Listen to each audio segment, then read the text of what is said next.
Hi students, ఈరోజు మనము కొన్ని ఫార్ములాస్ చూస్తామండి. ఇంటిగ్రేషన్ ఆఫ్ sin x అంటే మైనస్ cos x అవుతుంది, ఇంటిగ్రేషన్ ఆఫ్ cos x అంటే sin x అవుతుంది, integration of tan inverse of x అంటే 1/1 + x², dy/dx of sin x అంటే cos x అవుతుంది, dy/dx ఆఫ్ cos x అంటే minus sin x అవుతుంది, sin inverse of x అంటే 1/√1 - x² అవుతుంది.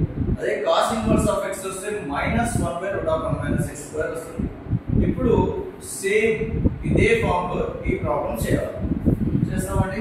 Right, చూడండి ఇక్కడ ఫస్ట్ ప్రాబ్లం చేస్తాము.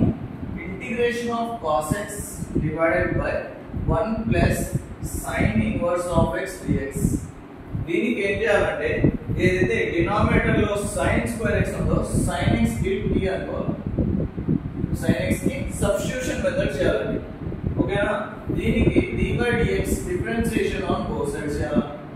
Differentiation with respect to x on both sides. d/dx of sin x, d/dx of t.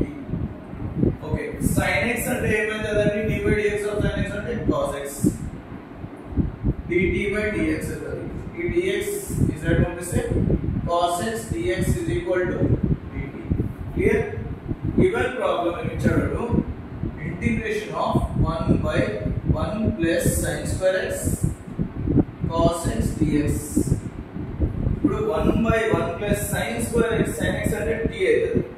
Okay, cos x dx అంటే మనకి dt అవుతుంది. Direct రాయొచ్చు 1/1 ప్లస్ t² ఇది వచ్చేసి dt అవుతుంది. ఇక్కడ చేయాలంటే మనము ఈజీగా 1 ప్లస్ 1/1 ప్లస్ t² అంటే tan ఇన్వర్స్ ఆఫ్ x అంటే tan ఇన్వర్స్ ఆఫ్ t అవుతుంది. ప్లస్ t అంటే ఏం తీసుకున్నాము? tan inverse of sin x, tan inverse of sin x plus. చాలా సింపుల్.